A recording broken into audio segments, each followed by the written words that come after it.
It's like playing on the computer a certain piece of software. We call it genetic inheritance and all that stuff. And from that we get what we call personality.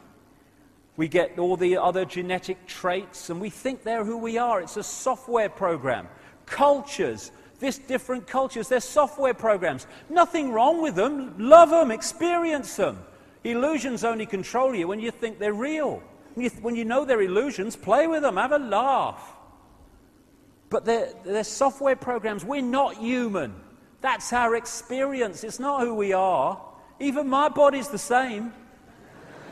Even mine. Lost a bit of weight, you know. Been off the booze for 3 months, that's why. This is an article in the San Francisco Chronicle. DNA is a universal software code. From bacteria to humans, the basic instructions for life are written with the same language. Even the cutting edge of mainstream science is now beginning to turn its mind to the fact that this is computer, and this may well be a illusory, almost computer game. If you look at the codes that make up DNA, A, C, G, and T, or in my case, G and T, G and T, G and T. Oh, no, give it up. I gave it up 3 months ago, sorry. These 4 codes, depending on where they are in relationship to each other, decide so many things. They decide if your body's a mouse or if it's a human. And the difference in the coding compared with the difference in how it expresses itself in the different physical form is minimal. And if you look at those codes in the Matrix movies, very, very similar, because the principle of that movie is correct. On one level, we are a digital, energetic construct operating beyond human sight. And the reason now they're talking about what they call human-computer interface, where they can get the computer to be worked by the brain without any movement of the hands, is very, very simple. They're connecting 2 computers. One immensely, staggeringly more advanced than the other, but still the basically same principle. What they don't tell us is that's how it is. When you look at the human body from a point of view of a computer, it ticks almost every box. Well, it does tick every box I've come across so far. When the computer has a virus and it gets out of control and eventually it won't switch on, what do we say? My computer's dead. Why? Because it cannot connect to its energy source. What do we say when people die? We say the body's dead, the computer's dead, the energy source has left, that's why.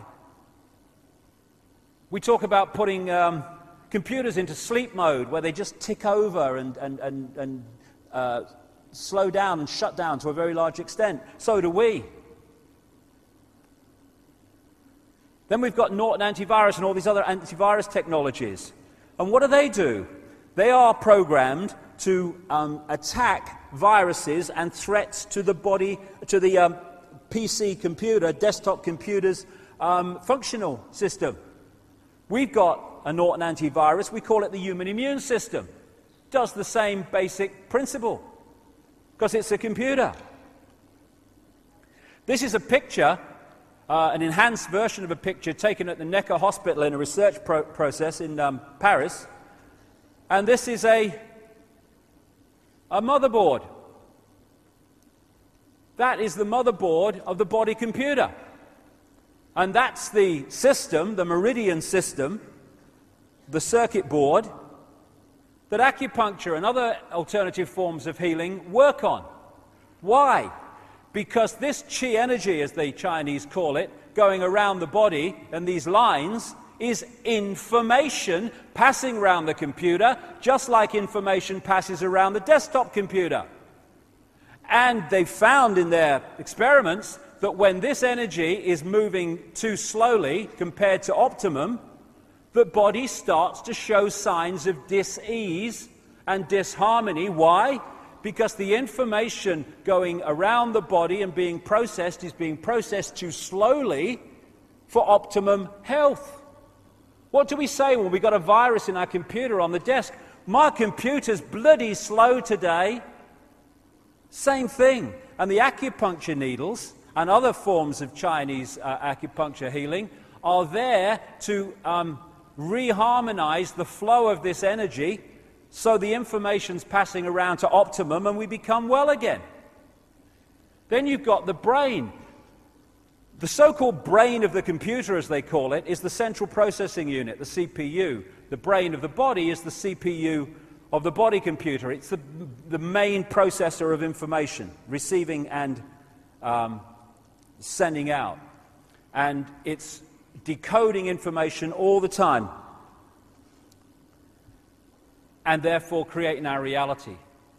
The DNA and the genetic structure is like the hard drive. And the hard drive is passed on through what we call procreation, which is like, on a computer level, two hard drives fusing to create another hard drive, which is a combination of the two. And together, the genetic structure and the auric field make up body consciousness, which has an awareness of its own and can function in this world pretty well, even without connection to out there. Pretty well, I mean, it can survive. But it's a manipulator's bloody dream. All these things we call cultures and races and people and personalities, they're software programs. This is a guy called William Sheridan. He was in a New York hospital waiting for a heart transplant, and he went on an art therapy course. And he's meeting the mother of the person who donated his heart there. This was his art when he went on the course. He then had the heart transplant, and when he was recovering, he went back on the art therapy course and started doing things that were much more sophisticated compared with the real basic stuff he was capable of before. He had no idea where it was coming from. The art therapist had no idea where it was coming from. And he asked, because through various means he managed to talk to the mother of the donor, he asked her if her son liked art at all. And it turns out her son was crazy about art from a very early age. He wanted art materials rather than toys from the age of about 18 months. And doctors who have studied this connection between attributes appearing out of nowhere and personality changes in the recipient mirroring the personality of the donor, that research is now pretty extensive. People like the lady who had lungs transplanted, who was frightened of heights, and then started climbing mountains. She didn't know for a long time when she was doing this, but the lungs came from an avid mountain climber. And it's kind of, oh, this is strange. How can this be strange?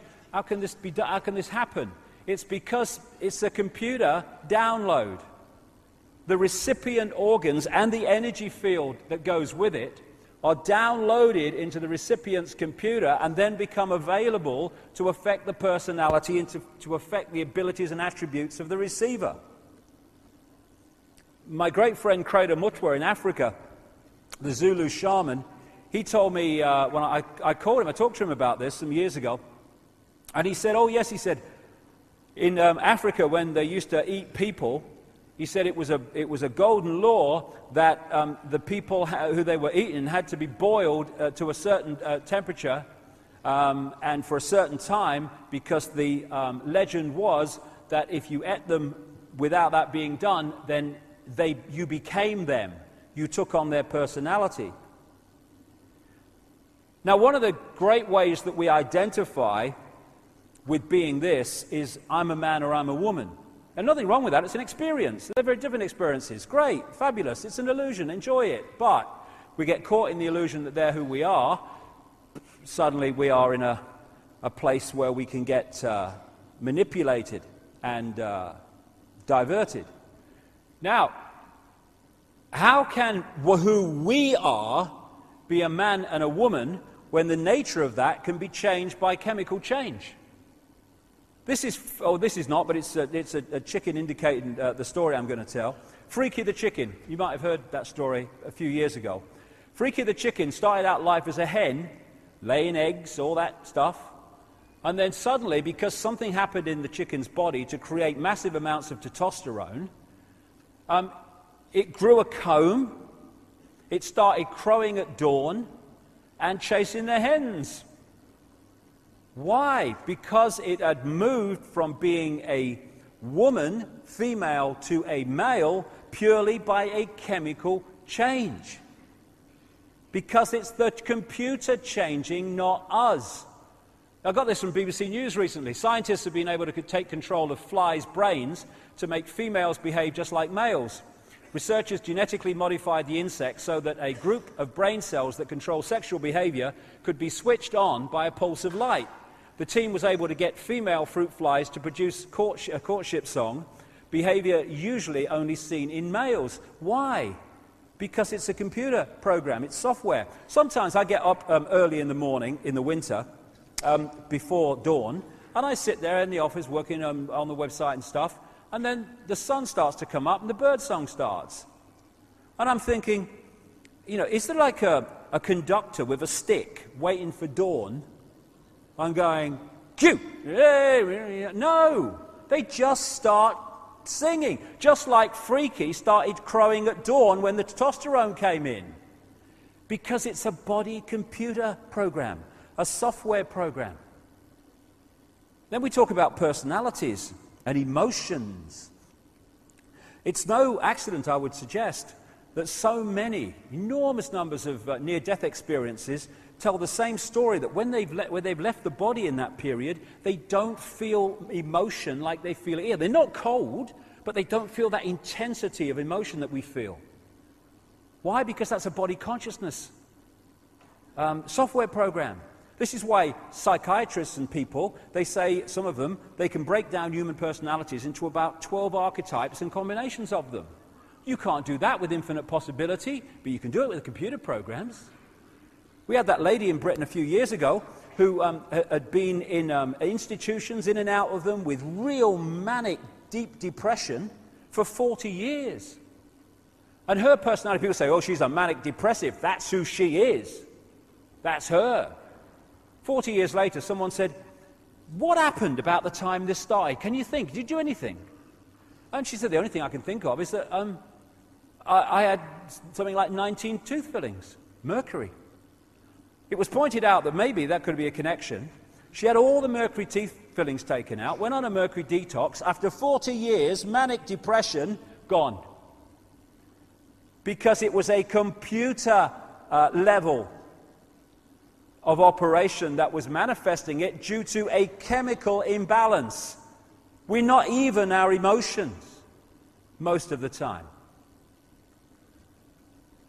We are consciousness, and we've forgotten, and therefore these computer programs, these software programs, take us over, and we think we're them. And so instead of driving the bus, we're sitting at the back thinking we can't drive it. The brain is two halves of the brain. There's the right brain and there's the left brain, and they have very, very different roles to play, especially in personality. And between them is this bridge called the corpus callosum, which bridges the information, again, information between the two. Now, this is another picture that Neil Haig did for me recently, symbolically looking at what the right brain and the left brain do. The right brain is out there. It's creativity. It's inspiration. It's the maverick. It's the connection to all that is. It's the greater awareness. And the left brain is about structure.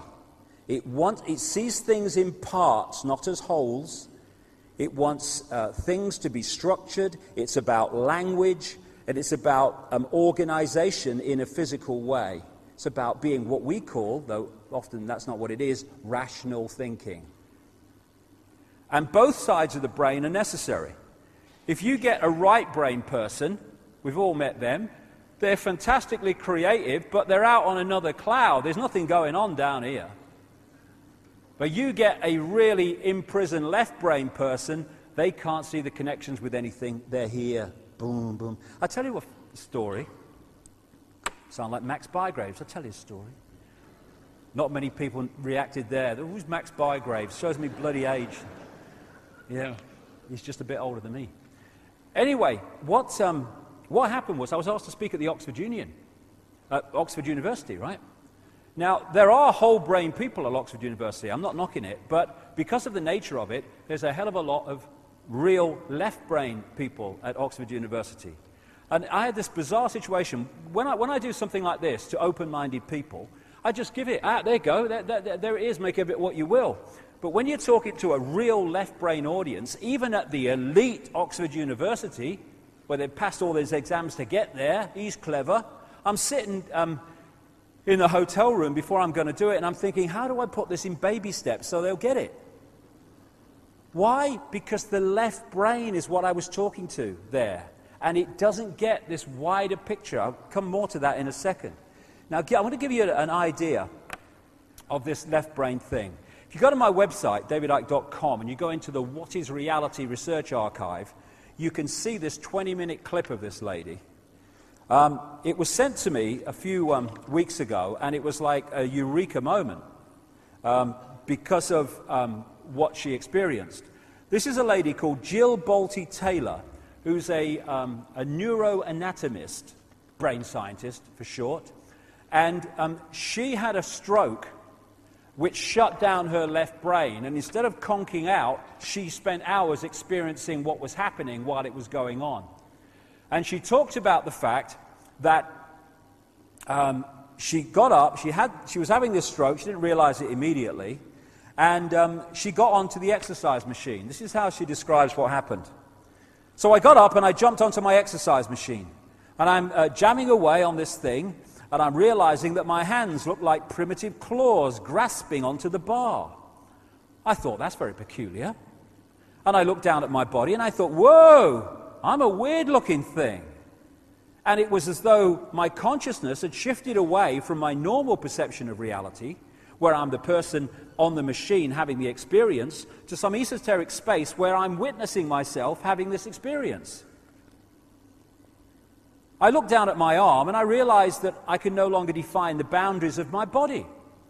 I can't define where I begin and where I end because the atoms and the molecules of my arm blended with the atoms and molecules of the wall. And all I could detect was energy. And I'm asking myself, what's wrong with me? What's going on? And in that moment, my brain chatter, my left hemisphere brain chatter went totally silent. Just like someone took a remote control and pushed the mute button, and total silence. And at first I was shocked to find myself inside a silent mind, but then I was immediately captivated by the magnificence of the energy around me. And because I could no longer identify the boundaries of my body, I felt enormous and expansive. I felt at one with all the energy that was, and it was beautiful there. Then all of a sudden, my left hemisphere comes back online and says to me, hey, we've got a problem, we've got to get some help. So it's like, okay, I've got a problem. But then I immediately drifted back out into the consciousness, and I affectionately referred to this space as La La Land. But it was beautiful there. Imagine what it would be like to be totally disconnected from your brain chatter that connects you to the external world. So I'm here in this space, and any stress related to my job, it was gone. Again, stress, body consciousness. And I felt lighter in my body. And I imagine all of the relationships in the external world and the many stresses related to any of those, they were gone. I felt a sense of peacefulness. And imagine what it would be like to lose 37 years of emotional baggage. I felt euphoria. Euphoria was beautiful. And then my left hemisphere comes back online and it says, hey, you've got to pay attention, you've got to get help. And I'm thinking, I've got to get help, I've got to focus. So I've got to get help, I've got to call work. I couldn't remember the number at work, so I remembered in my office I had a business card with my number on it. So I go to my business room, I pull out a 3-inch stack of business cards. And I'm looking at the card on top, and even though I could see clearly in my mind's eye what my business card looked like, I couldn't tell if this was my card or not, because all I could see was pixels. And the pixels of the words blended with the pixels of the background and the pixels of the symbols, and I just couldn't tell. And I would wait for what I call a wave of clarity. And in that moment, I would be able to reattach to normal reality, and I could tell, that's not my card, that's not my card, that's not my card. It took me 45 minutes to get 1 inch inside of that stack of cards. In the meantime, for 45 minutes, the hemorrhage is getting bigger in my left hemisphere. I do not understand numbers, I do not understand the telephone, but it's the only plan I have. So I take the phone pad and I put it right there, right here. I take the business card and I put it right here, and I'm matching the shape of the squiggles on the card to the shape of the squiggles on the phone pad. Eventually, the whole number gets dialed, and I'm listening to the phone. And my colleague picks up the phone, and he says to me, "Woo, woo, woo, woo, woo." And I think to myself, oh my gosh, he sounds like a golden retriever. And so I say to him, clearing my mind, I say to him, "This is Jill, I need help." And what comes out of my voice is, "Whoa, whoa, whoa, whoa, whoa." And I'm thinking, oh my gosh, I sound like a golden retriever. So I didn't know that I couldn't speak or understand language until I tried. What's happening is the left brain, because of what's happening to it, has stopped decoding vibrational information into human language and vibrational information into this reality. Therefore, it sees pixels, which is the next level of reality to this one. When I awoke later that afternoon, I was shocked to discover that I was still alive. When I felt my spirit surrender, I said goodbye to my life, and my mind was now suspended between two very opposite planes of reality. Because I could not identify the position of my body in space, I felt enormous and expansive, like a genie just liberated from a bottle. What a wonderful expression of what it is. And my spirit soared free like a great whale gliding through the sea of silent euphoria, nirvana. I found nirvana. I remember thinking there's no way I could ever be able to squeeze the enormousness of myself back inside this tiny little body. But I realized, but I'm still alive, and I found nirvana. And if I found nirvana and I'm still alive, then everyone who is alive can find nirvana. And I picture a world filled with beautiful, peaceful, compassionate, loving people who knew that they could come to this space at any time. And that they could purposely choose to step to the right of their left hemispheres and find this peace. And then I realized what a tremendous gift this experience could be, and what an insight this could be in how to live our lives. And it motivated my recovery. So who are we? We are the life force of the universe, with manual dexterity and two cognitive minds. And we have the power to choose moment by moment who and how we want to be in this world, right here and now. I can step into the consciousness of my right hemisphere where I am the life force power of the universe and the life force power of the 50 trillion beautiful molecular genuses that make up my form. At one with all that is, or I can choose to step into the consciousness of my left hemisphere, where I become a single individual, a solid, separate from the flow, separate from you. I am Jill Bolte-Taylor, intellectual neuroanatomist. These are the we inside of me. Which would you choose? Which do you choose, and when? I believe that the more time we spend choosing to run the deeper inner peace circuitry in our right hemispheres, the more peace we will project into the world, and the more peaceful our planet will be. And I thought that was an idea worth sharing. Quite bloody right.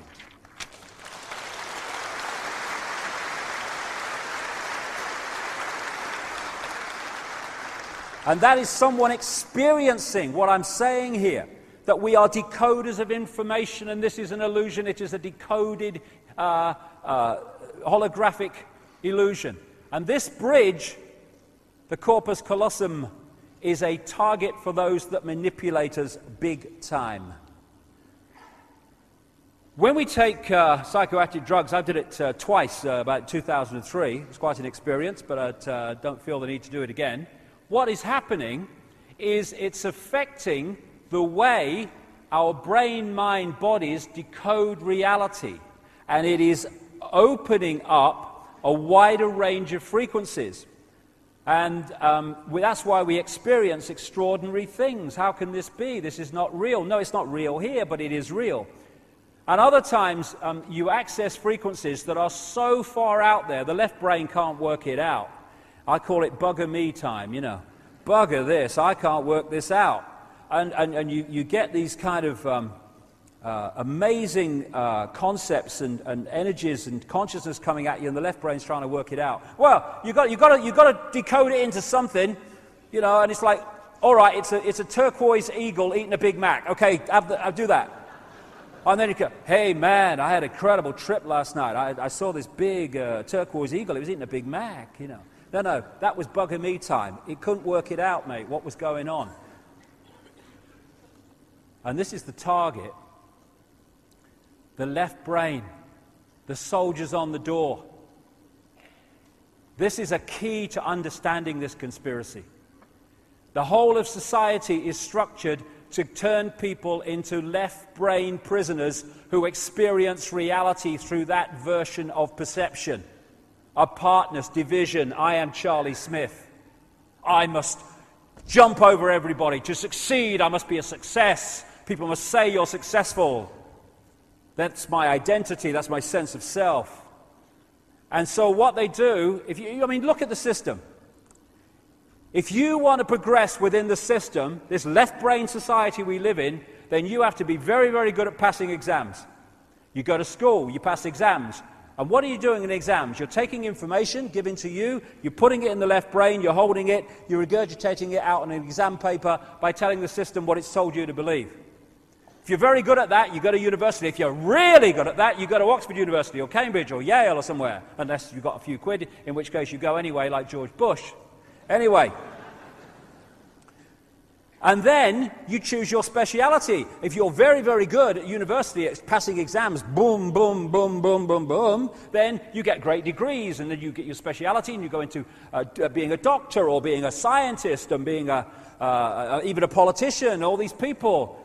And therefore, all these people that are in the positions of power within the institutions that control and dictate the reality and direction of society are all, by the time they get there, fully paid up prisoners of the left-sodding brain. That's why scientists can't get it, most of the mainstream ones, because they're so in ear. How can they understand concepts of reality in ear? They can't. That's rubbish. I can't see it, taste it, hear it, or feel it, so it can't exist. But it does. No, it can't exist. And I'm a scientist. I'm clever. And so, if you look at society, you'll see more as the months go on. You are looking at a society designed to put the centuries across the entrance to that. So this doesn't talk to itself, and they don't become whole-brain people. We become prisoners, and that prison is the prison of the left brain. That's what it is, essentially. René Descartes, the French philosopher and mathematician, said this about finding a way to express self-identity. I think, therefore I am. I would take it a stage further, and I would say at the body consciousness level, I compute, therefore I am. What we're being subjected to is mass hypnosis. Mass hypnosis, just like the stage hypnotist and the stooges on the stage, where the hypnotist puts into the stooge a programmed version of reality, a belief in reality. And then what happens is that belief edits reality to fit the belief.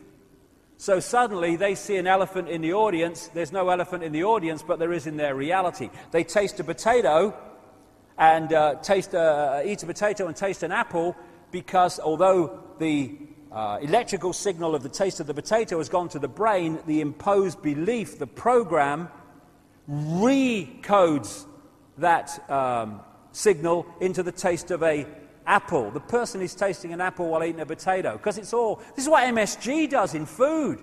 They call it a flavor enhancer. What is it? It tricks the brain to decode more taste than is actually in the food. That's what it is. And we're dealing with a mass version of hypnosis on the people of this world.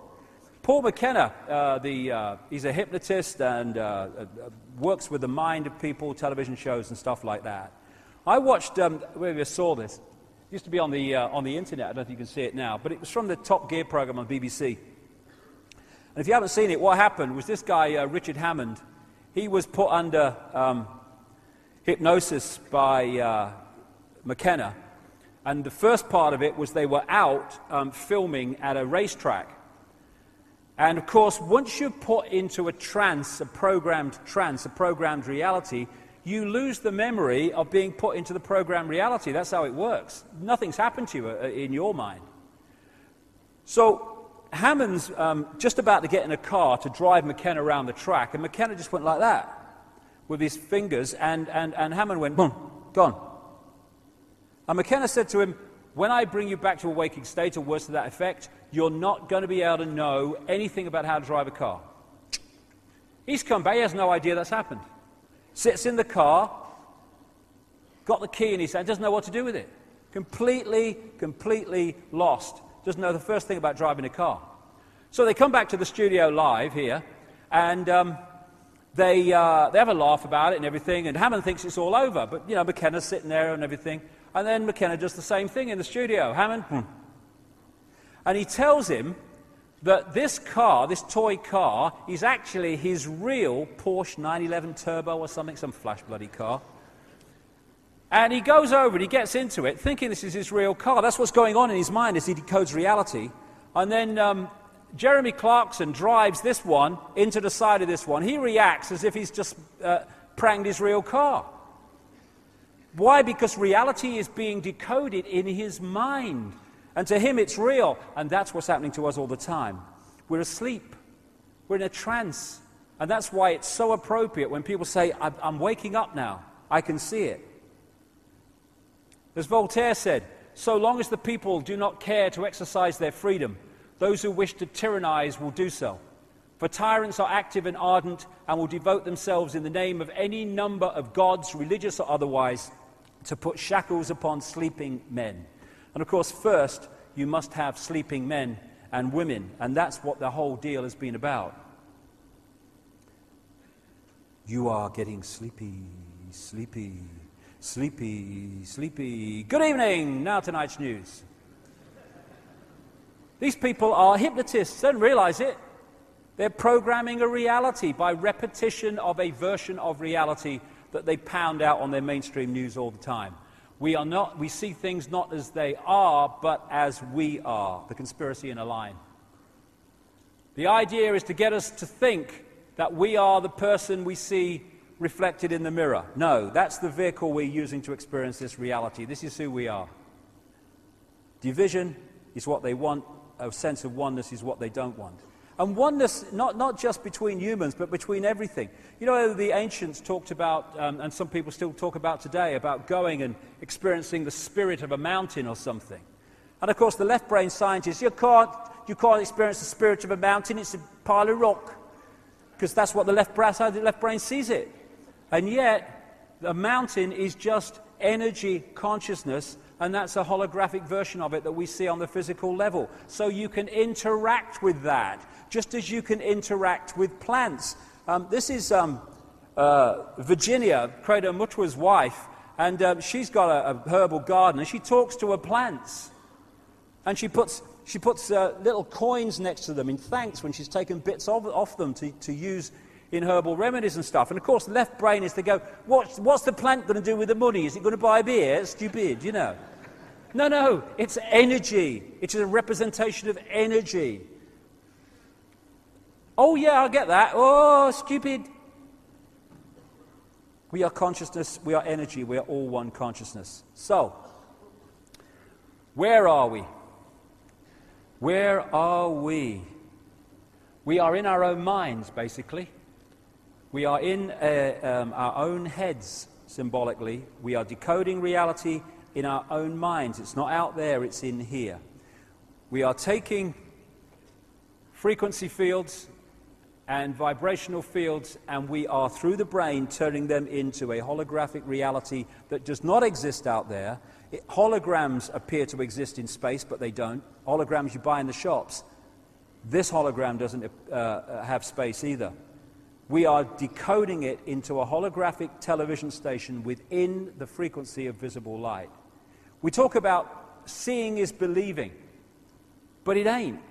Believing is seeing, because what we believe affects what we decode and therefore what we see.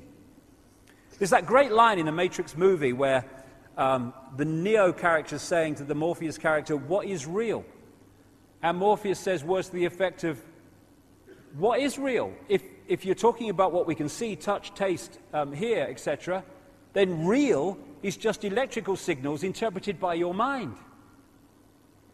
That's absolutely what we're doing, because the five senses decode vibrational frequencies and then send those signals to the brain, and it's the brain that decodes them into the reality we think we're experiencing. So hypnotists can manipulate reality in their various forms.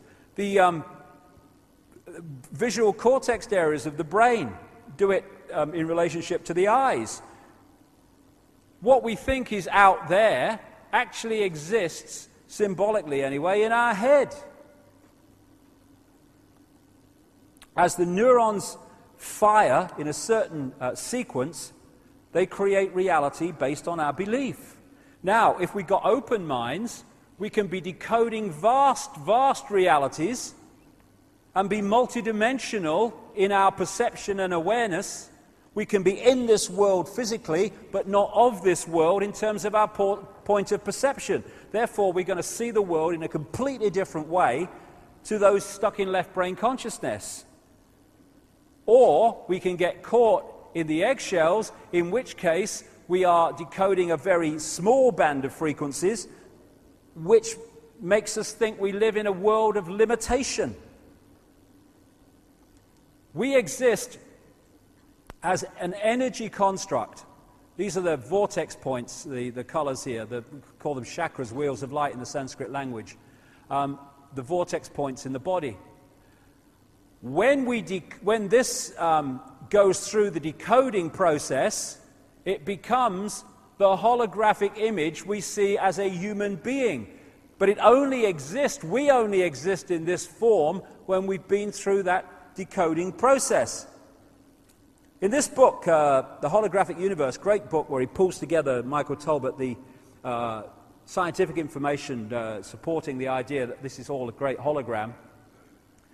He tells a story in here, which is so brilliant. That's why I do tell it quite often, because it's so symbolic of what I'm talking about. He attended a party which his father had, and he had a state hypnotist along to do party tricks for the guests.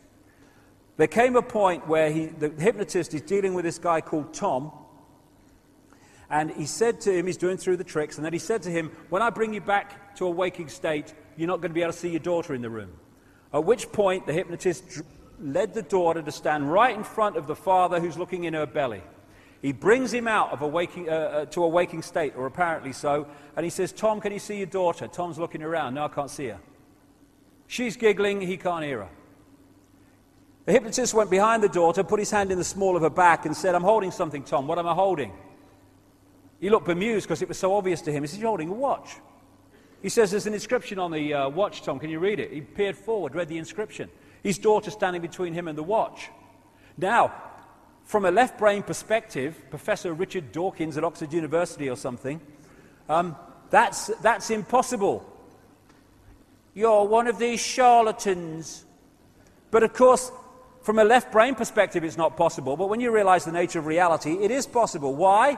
Because his daughter is an energetic construct on that level, and unless her father decodes her energetic field into a holographic representation he sees as his daughter, she ain't going to exist in his reality. Everything else in the room is, because he's doing that to everything else. But the hypnotist has implanted into the brain the belief that the daughter is not in the room. So just like in China, where they firewall off the internet, his brain gets firewalled off from decoding that field. So she doesn't come into holographic reality. She doesn't occupy what we call space. He's going to be able to see what's behind her, because in his reality, she ain't there on that frequency range we call the physical world. We think the world is physical. Let's come to that physical. Oh, it's so solid. Oh, yeah, walk into a wall, bang, it's solid. Don't tell me it ain't solid. But it can't be. It can't be, because it's made of atoms, scientists tell us. And atoms have no solidity. How can an atom that has no solidity make up this solid world? It can't. And it doesn't, because the world isn't solid. This is why when scientists have this bewildered conundrum between non-physical atoms making up a physical world, how can it be? Well, I can help them out. There is no physical world to make up. The atoms are part of the decoding process of turning vibrational fields and vibrational information into holographic form in our heads or in our minds. We make holograms, of course, in studios like this one. And for those who haven't come across it, what happens is you've got an object that you want to do a holographic photograph of. You have a laser beam. Part of it is diverted across the object you want to photograph. Part of the beam is taken away and hits this photographic film, where it meets the other part of the beam carrying the vibrational information of the image. It's like two waves in water coming and colliding. When you have, they call it an interference pattern in holographic terms. When you throw two pebbles in a pond, where the waves they make collide is a vibrational representation of those two stones, their weight, their size, and where they dropped in relationship to each other. And that's the same principle as holographic film. It looks like fingerprints and stuff. It seems to have no form, no clarity, but you then fire a laser beam at this and bingo. An apparently three-dimensional image of what's been photographed appears before your eyes, appearing to occupy space, but not. These are all holograms. Some of them, the best ones, can look as solid as you and me. These are all holograms, with no space, no 3D, just the appearance of it. There's the Queen, holographic photograph of the Queen. Very appropriate when we get to the second half. Queen's a lizard. You're mad.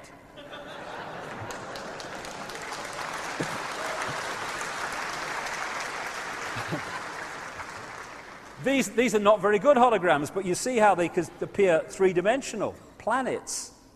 You know, we can have three-dimensional things now on computer games. And that's what we're doing.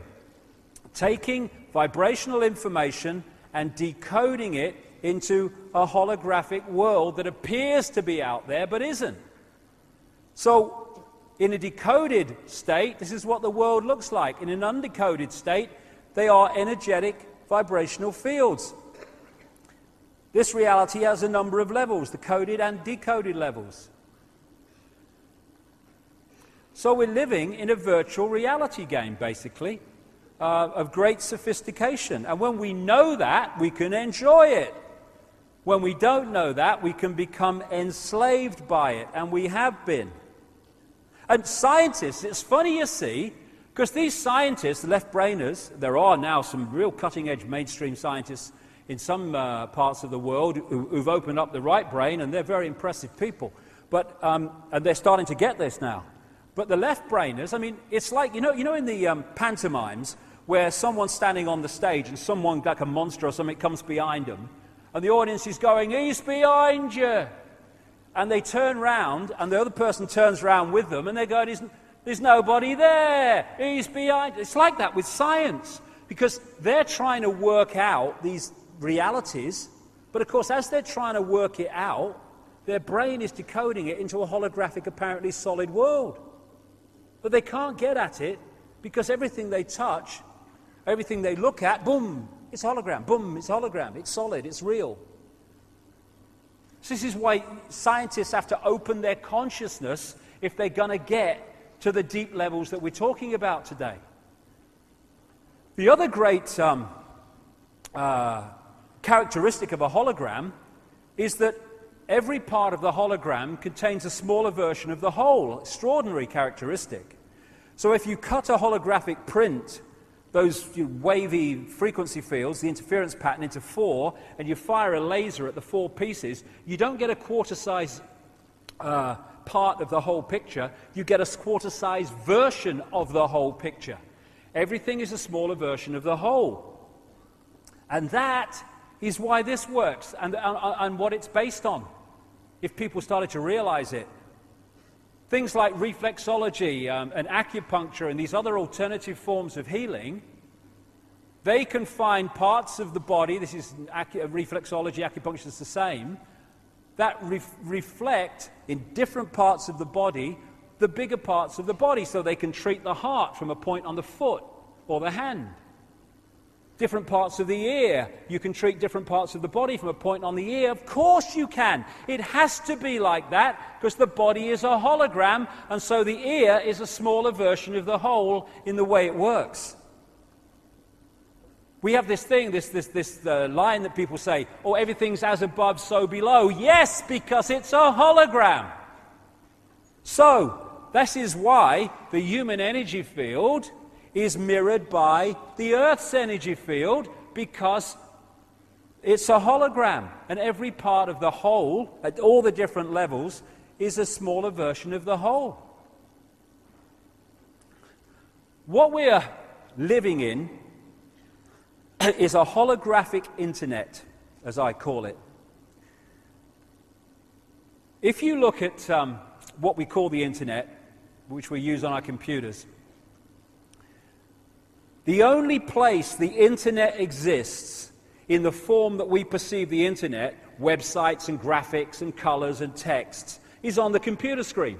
It's the only place it exists in that form. Everywhere else, it's electrical circuits, mathematics, on-off electrical signals, all the rest of it. Same with television. The only place that television exists as we perceive it is on the screen. Everywhere else, it's frequency fields, mathematics, and electrical systems. And it's the same with us. Jean Fourier, a Frenchman, he developed something called the Fourier transform, which allowed pictures to be turned into frequency fields, broadcast, and then decoded into pictures. That's basically what our brain is doing on a vastly more sophisticated level.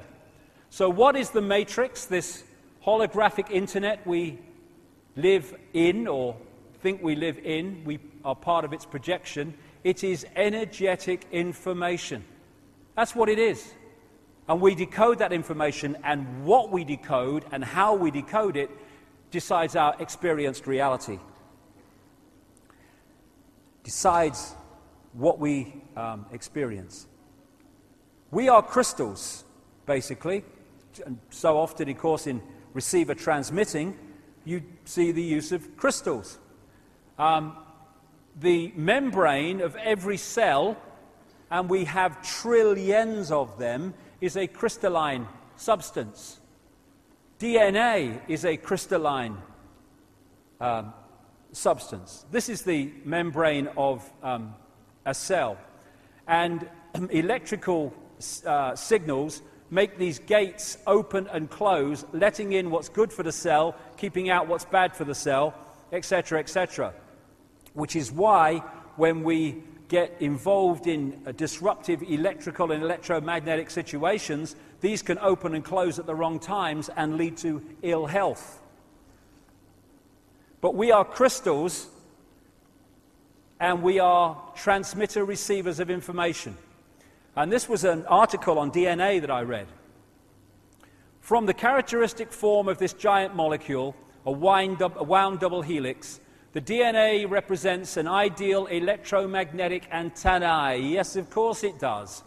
On one hand, it is elongated and thus a blade which can take up very well electrical pulses. On the other hand, seen from above, it has the form of a ring and thus is a very magnetical antennae.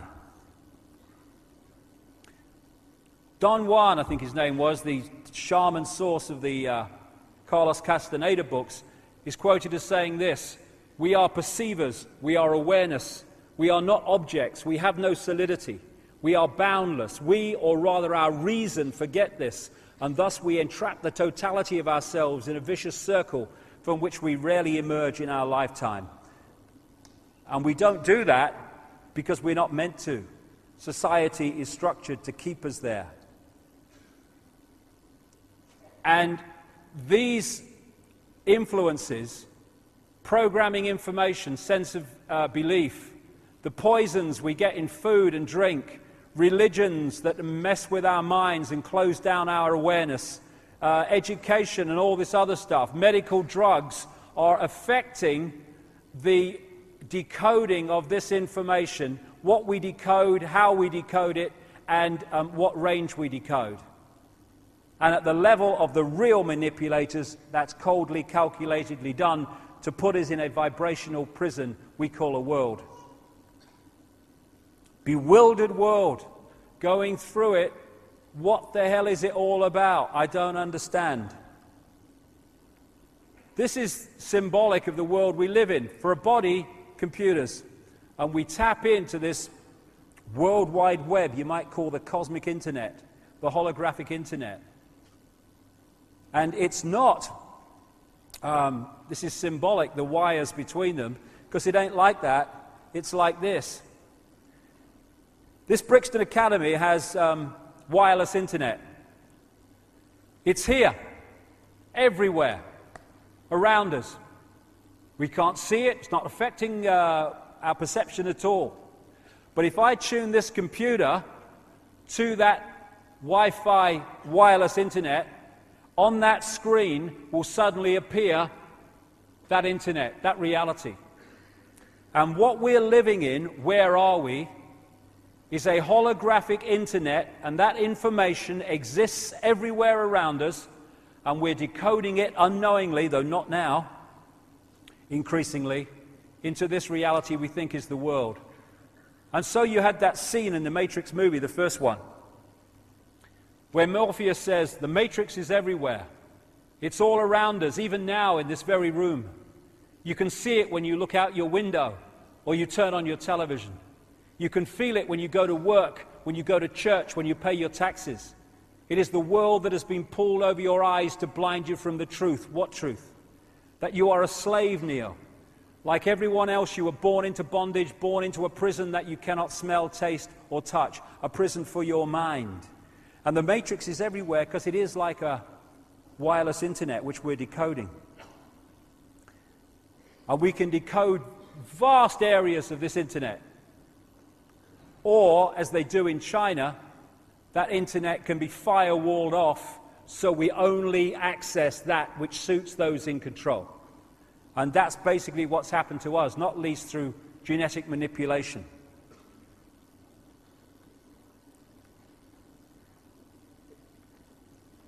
So what is reality? It's the frequency range that we are decoding, and it's how we are decoding it. So when you've got miracles, there are no miracles. No such thing. There's only understanding reality more than you are when you perceive them as miracles. How can it be that you can walk through fire in a certain state of consciousness and not get burned, and you can walk through fire in another state of consciousness and be in the ambulance in 10 minutes? It's simply your connection, your interaction with reality is different. If you believe, and it's programmed into the software, that if you put your hand in fire it will burn, it will burn. But if you can go to another level of consciousness that's beyond that, then you can walk through fire and not get burned, as many people do. That's not a miracle. It's just decoding reality in a different way. And we have the potential to decode a sodding paradise, which is why this has been kept from us. In the Matrix movie, there is no spoon. It is not the spoon that bends, it is only yourself, exactly. I saw this. Where there is love, there is pain. Bollocks. Bollocks. Only if you believe there is. We are looking at a world of people imprisoned by their own perception of reality. There they are. There they could be. As William Blake said, if the doors of perception were cleansed, everything would appear to man and woman as it is, infinite. I think, therefore I am, said Descartes. I compute, therefore I am, on a body consciousness level. I am, therefore I am, in terms of infinite consciousness. That's who we are. What's your name? Everything you can ever think of. And just go through this before. I've kept to time well, purely by bloody accident, mine. On one level, as I said earlier, this is a mathematical construct. This is one reason why things like numerology and numerological sequences are found all the time in secret society law and stuff. And if you look at the codes of DNA, they've got a very digital mathematical feel about them. Same with DNA when you look at it. We are digital on one level. The Earth grid, as above, so below. The Earth is an energetic construct in the same way that we are, and it has a structure of energy lines called ley lines, meridian lines, whatever. And these are very geometrical in the way that they are laid out. Again, mathematics, geometry. And algebra, I like it, yeah. The Earth grid equals x, y squared. And xy squared, where did that come from? I don't know. Anyway, so here's the grid, and the lines are geometrical. And what a lot of people have now, who've researched ancient structures and temples and standing stones and what have you, they found that they are amazingly, stands back in amazement, in geometrical relationship to each other all over the world. How did they do that? Miraculous? No. If you have that ancient knowledge, and I'll come to that in the second half, or the second section, you know where these vortexes are. If you put a temple or a construction on that vortex, it is going to be in relationship geometrically to these other ones because you're putting it on a geometrically formed grid. And just like we have the chakra system of vortexes, so does the Earth. And like I say, things like Stonehenge and these great constructions of the ancient world were invariably put on these vortex points, which is where the geometrical relationship comes from. Also, because of this ancient knowledge I'll talk about when we've had a break, you find that these great ancient constructions and temples and amazing creations are using classic geometrical and mathematical codes like pi and golden mean. Extraordinary. Also, what comes up a lot is the Fibonacci sequence of numbers, which was attributed in terms of discovery, although it seems it was known long before, to this guy, Leonardo Pisano Fibonacci. I'm not sure. I think he was Italian. I'm not sure. And the Fibonacci sequence is you add the two numbers together to get the next one. And this sequence you find throughout nature and throughout the formation and the relationships of parts of the human body and the human face. You find this Fibonacci sequence because that's the mathematical construct level of reality manifesting itself. The same with how flowers grow and how flowers are formed. This Fibonacci sequence of numbers and mathematics comes up again and again and again. Same with these other golden mean and pi stuff as well. So this guy, Stephen Marquardt, an American doctor who studied the human face and the human body from, I think it was a point of view of cosmetic surgery, started to see this obvious correlation between these mathematical codes and sequences and the human body. And he said this: all life is biology, all biology is physiology, all physiology is chemistry, all chemistry is physics, And all physics is math, or maths as we say here. And he might have added, and all maths is energy, because that's the next level of it.